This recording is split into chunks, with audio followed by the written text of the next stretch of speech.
But you did talk a little bit about legislation. I know you said you know how to lobby. I guess that's somewhere in your background where you've done this in the past. Let's talk about legislation, because Uncle Joe has been, for those who call him that, has been talking about guns, talking about shotguns, and all you need is a 12 gauge. That's all you need. If something happens, you go outside, put 2 blasts in the air, and everybody, you'll be safe. What is he talking about, and something how illegal? Do you feel? Something illegal. He has absolutely no idea about. I mean, I've been around guns long enough to know that that's, first of all, a bad idea. Anything that goes up will come down. Second of all, and I'm pretty sure every state in the union that's illegal, but follow your local laws to see what you can and can't do. But it's a bad idea. Tell us a little bit about that.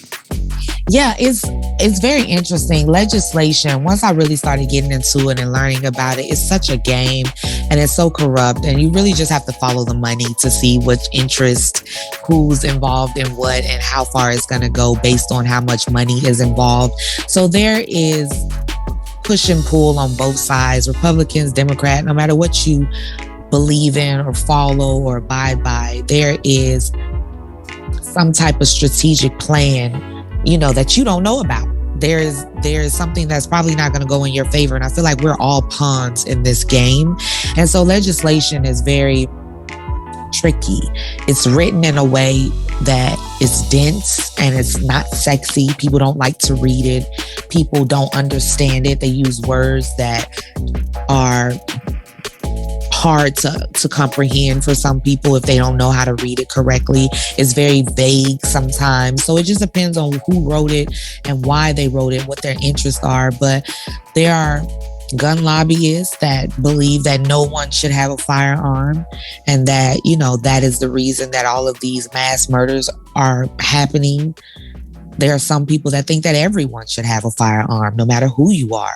And so on both sides, we're stuck, meaning the people are stuck in the middle of it, and we're oblivious. And what normally happens with legislation, it's written, and then key points in the legislation are taken out, and that's what's advertised to the people.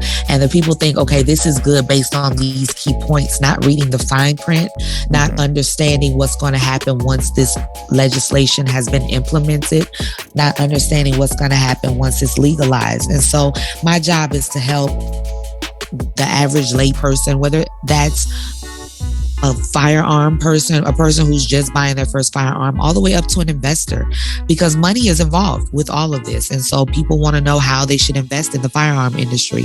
So I read legislation to help them understand that as well. And so with the new administration coming in and they having the House, the Senate, and the presidency, they have an agenda, and they want to prove a point that guns are bad and that guns should be eliminated, and that our two-way rights aren't concrete. Our two-way rights are negotiable. That's what it feels like in their eyes.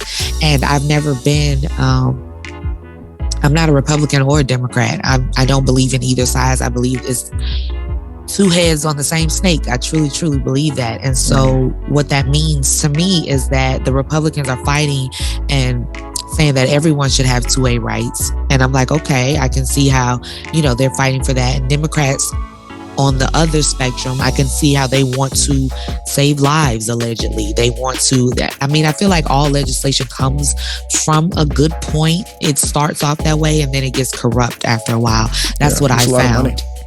It's a lot of money involved for a lot of reasons, whether you want to, even gun advocates who want to outlaw it. There's money involved in them doing that. It's money involved in them making things illegal. They're getting paid to write legislation. They're getting paid by these big organizations. And then there's other groups that are for guns, and they are, they either are shareholders in Smith & Wesson or Glock or whatever. So they want, they have an incentive as well. So everyone has an agenda. You just have to figure out what side of the coin you're on and who speaks to you the best and the most.